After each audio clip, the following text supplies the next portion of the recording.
Hello students, जैसा कि हम पढ़ रहे थे chapter Nazism and the rise of Hitler. मैंने आपको इससे पहले वाली वीडियो में बताया था कि हेलमुथ के पापा ने सुसाइड कर लिया था क्योंकि हेलमुथ के पापा हैं वो नाजीज थे, यानी कि हिटलर की पार्टी जो नाजी पार्टी है उससे जुड़े हुए थे। और किस प्रकार से 1945 में जब सेकेंड वर्ल्ड वार है वो हार चुके थे नाजी, यानी कि जर्मनी है वो सेकेंड वर्ल्ड वार हार चुका था।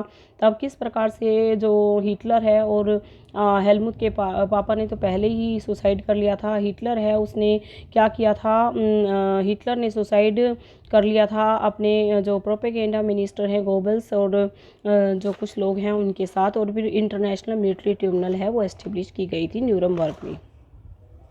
तो आपने देखा किस प्रकार से जो करते थे ये लोग, नाजी लोग हैं, उन्होंने कितना बुरा किया था ज्यूज के साथ, जिप्सीज के साथ। पर इंटरनेशनल ट्रिब्यूनल ने उतनी हार्श सज़ा नहीं दी थी जितना कि पहला उनके साथ हुआ था। मैंने आपको बताया था, इससे हम पढ़ेंगे अपने अगले वीडियो में birth of the Weimar Republic. यहाँ से हम हिटलर की स्टोरी स्टार्ट कर रहे हैं। देखिए क्या कह रहा है। जर्मनी एक बहुत ही पावरफुल एम्पायर था 20th सेंचुरी में।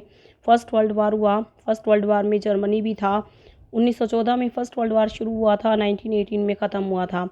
तो क्या हुआ था कि जो ये थे, जर्मनी थी वो सेंट्रल पावर में थी और वो युद्ध लड़ा जा रहा था अलाइज पावर के अगेंस्ट। अलाइज में कंट्री थे इंग्लैंड, फ्रांस और रशिया।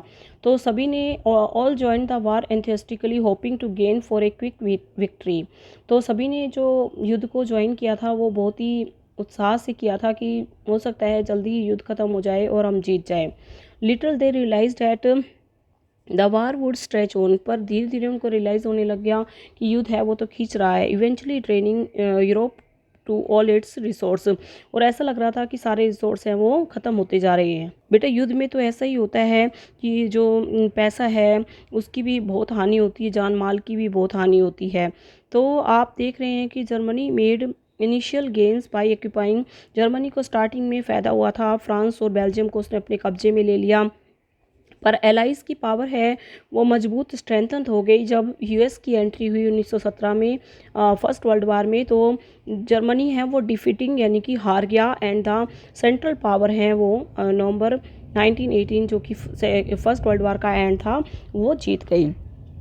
सॉरी, सेंट्रल पावर हार गई और एलाइज कंट्री है वो जीत गए। इतनी बात आपको वो समझ आ गई होंगी। मेरे को लगता है कि मैंने बहुत ही सिंपल बात बताई है कि 1914 में फर्स्ट वर्ल्ड वार हुआ, उसमें जर्मनी ने बहुत ही उत्साह से भाग लिया। ऐसा लग रहा था युद्ध जल्दी ख़त्म हो जाएगा, पर युद्ध ख़त्म नहीं हुआ। स्टार्टिंग में तो जर्मनी को बहुत फ़ायदा हुआ, फ्रांस और बेल्जियम को उसने अपने कब्जे में ले लिया। पर जैसे ही यूएस की एंट्री हुई 1917 में युद्ध के अंदर, जर्मनी डिफीट हो गया, यानी कि सेंट्रल पावर डिफीट हो गई 1918 में। तो 1918 में भाई फर्स्ट वर्ल्ड वार ख़त्म हो चुका था। तो डिफीट ऑफ इम्पीरियल जर्मनी, अब जर्मनी डिफीट हो गया, हार गया। एब्डिकेशन ऑफ द एम्पोरियर, वहाँ के राजा को हटा दिया गया। And gave an opportunity to parliamentary parties to recast German polity. दोबारा से अपॉर्चुनिटी दी गई कि वो दोबारा से इसको एस्टेब्लिश कर सकें। तो एक नेशनल असेंबली बुलाई गई वाइमार नामक जगह पर एंड एस्टेब्लिश डेमोक्रेटिक कॉन्स्टिट्यूशन बनाया गया फेडरल स्ट्रक्चर की जैसा। Deputies were now elected to the German parliament और राइस्टैग, ये जर्मन पार्लियामेंट का नाम है Reichstag, on the basis of equal and universal votes cast by all adult including women. और वोट करवाए गए, इसमें वुमेन्स को भी पूरा राइट दिया गया। This Republic was not received well by its own people. ये रिपब्लिक है कोई खुशी की बात नहीं थी जर्मनी के लिए, बिकॉज ऑफ द टर्म्स, इसकी जो टर्म्स एंड कंडीशन थी वो बहुत ही फोर्सिबली इन पे लगाई गई थी। देखिए क्या कह रहा है, एक पीस ट्रीटी हुई थी एलाइज और जर्मनी के बीच में। शांति संधि बोलते हैं बेटा पीस ट्रीटी को। मैंने आपने पिछले वीडियो में भी बताया था कि जो पीस ट्रीटी है वो, पीस ट्रीटी का मतलब क्या है कि शांति संधि हुई थी, ट्रीटी ऑफ वर्साई हुई थी, जिसमें अलाइज हैं वो बहुत ही हार्श थे जर्मनी के प्रति और बहुत ही ह्यूमिलेटिंग पीस थी। Germany lost its overseas colony, Germany की सारी ओवरसीज़ कॉलोनीज हैं वो छीन ली गई थी। 1/10 ऑफ पॉपुलेशन ले ली गई थी। 13% ऑफ इट्स टेरिटरीज हैं वो अपने कब्जे में कर ली थी अलाइज कंट्री ने। 75% आयरन, 26% कोयला फ्रांस, पोलैंड, डेनमार्क, लिथुनिया है उनके पास चला गया। Allied power demilitarize Germany to weaken its power. Allies चाहते थे कि जर्मनी है वो बहुत ही वीक हो जाए। The war guild clause held Germany responsible for the war. और ये माना गया कि फर्स्ट वर्ल्ड वार के लिए कौन रेस्पॉन्सिबल है, जर्मनी। तो फिर जर्मनी है उसको रेस्पॉन्सिबल मानते हुए जर्मनी पर कंपनसेशन लगाया गया था।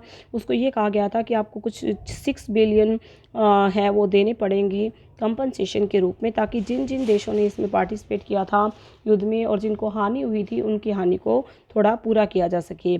Allied army also occupy the resource rich Rhineland for much of the 1920। Allies ने राइनलैंड पर भी अपना कब्जा कर लिया 1920 में। Many German held the new Weimar Republic. और काफ़ी जर्मनी के लोगों ने यही कहा कि वाइमार रिपब्लिक है वो किसके लिए रेस्पॉन्सिबल है, for not only the defeat in the war, भाई युद्ध में हारे सो हारे, but the disgrace at the Versailles, मतलब उनकी बहुत निंदा हुई कि जो वर्साई की जो ट्रीटी थी वो बहुत ही हार्श ट्रीटी थी, सब कुछ छीन लिया गया। अब आप सपोज करिए कि आप भाई कहीं पर रहते हैं, किसी घर में रहते हैं, आपके घर से कोई सारा सामान चोरी करके ले जाए और आपको बहुत लूटा पिटा सा महसूस होगा। तो फिर इसी तरह से जर्मनी के साथ हुआ। जर्मनी है उसके सारे रिसोर्स हैं ट्रीटी ऑफ वर्साई में छीन लिए गए और एलाइज कंट्री ने कहा जाओ तुम रिपब्लिक हो, है ना। वाइमार नामक जगह पर किया गया था तो इसलिए वाइमार रिपब्लिक का नाम दिया गया। पर ऐसे रिपब्लिक होने का क्या फ़ायदा है जिसमें सारे रिसोर्स ही छीन लिए। तो भाई ये बहुत ही हार्श और ह्यूमिलेटिंग पीस मानी गई थी और इसको बहुत अच्छे से रन करना है क्योंकि ये बहुत बार पेपर में पूछा जाता है।